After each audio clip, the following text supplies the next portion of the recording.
Há momentos na vida em que algo dentro de nós começa a inquietar, um desconforto silencioso. Uma sensação de que estamos fugindo de algo menos mesmo sem saber exatamente do que.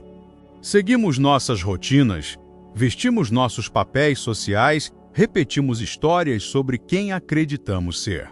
Mas, em algum ponto, surge a pergunta inevitável: será que sou apenas isso? Foi nesse território obscuro da experiência humana que Carl Jung voltou seu olhar, não para o que mostramos ao mundo, mas para aquilo que escondemos até de nós mesmos, e Jung chamou esse território de sombra. O que é a sombra? Na psicologia junguiana, a sombra representa tudo aquilo que foi rejeitado pela consciência.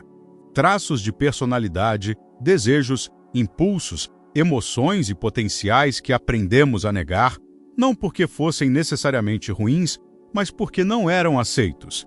Desde a infância somos aprendemos o que é permitido sentir, pensar e expressar. E tudo aquilo que não se encaixa nesse molde é empurrado para o inconsciente. Raiva vira repressão. Tristeza vira silêncio, desejo vira culpa. Força vira medo de parecer agressivo. Sensibilidade vira fraqueza. Assim, pouco a pouco, construímos uma identidade aceitável. Mas o que acontece com tudo que foi excluído? Nada desaparece. Tudo que negamos em nós mesmos passa a viver na sombra menos esperando ser reconhecido. A ilusão da luz existe uma crença perigosa, a de que o caminho do autoconhecimento é apenas buscar a luz ser melhor, ser positivo, ser elevado. E Jung discordava profundamente disso. Ele dizia: ninguém se ilumina imaginando figuras de luz, mas tornando consciente a escuridão. Quanto mais tentamos ser apenas bons, mais a sombra se fortalece, porque aquilo que não é reconhecido se manifesta de forma inconsciente, explode em momentos de raiva, surge em julgamentos severos sobre os outros, aparece em autossabotagem ou em padrões repetitivos que parecem escapar ao nosso controle. A sombra não é o mal absoluto. Ela é energia psíquica não integrada. O perigo de não encarar a sombra quando não reconhecemos nossa sombra, passamos a projetá-la. Vemos nos outros aquilo que não suportamos enxergar em nós mesmos. O outro vira o problema, o inimigo, ou errado, ou immoral. Jung observou que guerras, perseguições e fanatismos coletivos nascem exatamente desse mecanismo. Sombras individuais não reconhecidas se transformam em monstros coletivos. Aquilo que negamos internamente retorna como ameaça externa. Por isso, o encontro com a própria sombra não é apenas um processo psicológico, é um ato ético, em certo sentido, espiritual. O encontro com a sombra, mas como acontece esse encontro? Geralmente, não é algo confortável.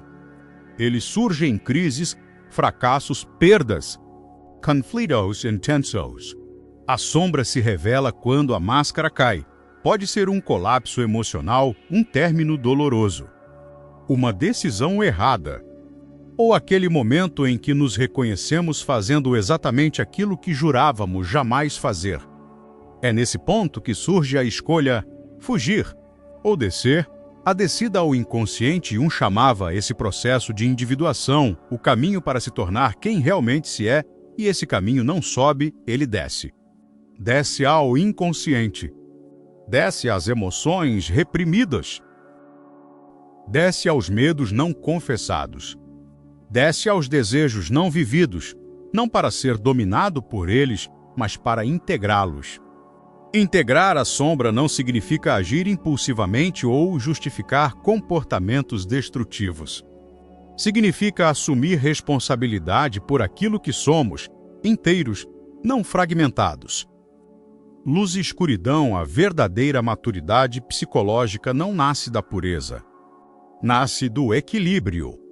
Uma pessoa que nunca reconheceu sua agressividade é perigosa quando finalmente explode.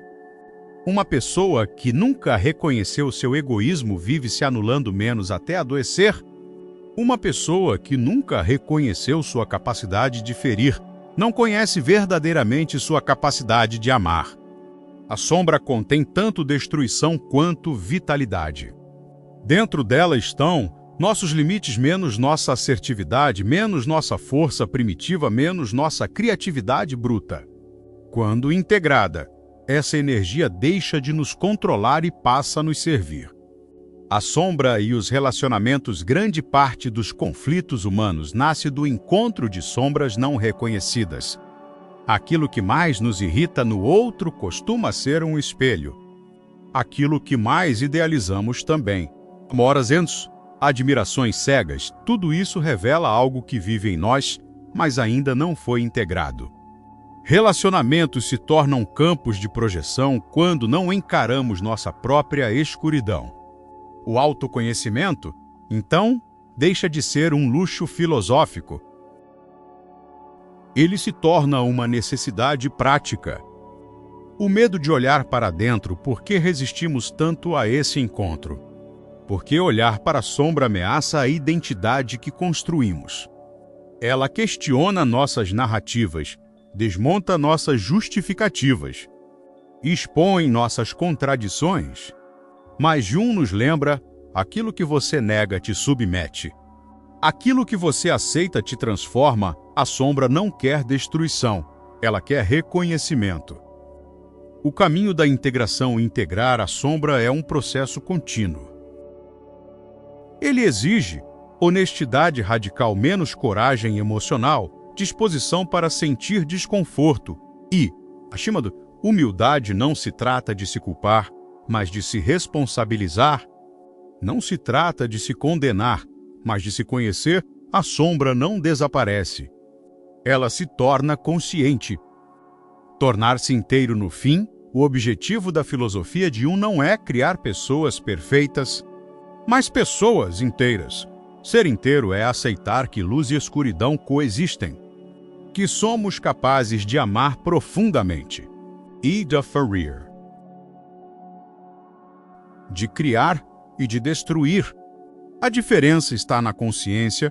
Quando a sombra é reconhecida, ela deixa de agir pelas costas e passa a caminhar ao nosso lado.